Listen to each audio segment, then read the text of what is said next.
You're watching Enterprise Nation TV with O2 Business. Now, when you're trying to create a new logo, a new mark for your business, there are a number of things to do.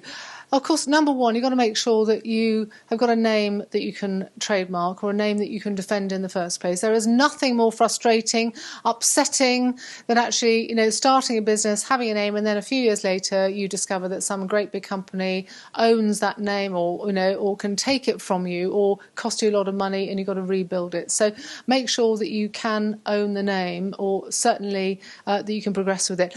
Secondly, as far as the logo is concerned or the mark is concerned, you've got to make sure that you're clear about what your brand should stand for in the first place, how it's different and better, because the logo needs to reflect that. Don't just come up with a squiggle.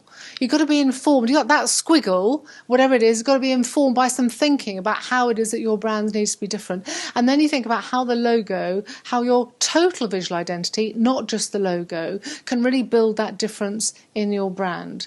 And that you need to think about colours, obviously, and shapes and what kind of vibes your logo is going to give off about yourself, because it needs to reflect how you're positioned as a business. That is the main advice. And you want to go to somebody, obviously, that knows what they're doing, but you've got to have a really, really clear brief on what it is your brand stands for, and look at lots of options. Look at lots of options and see which feel right.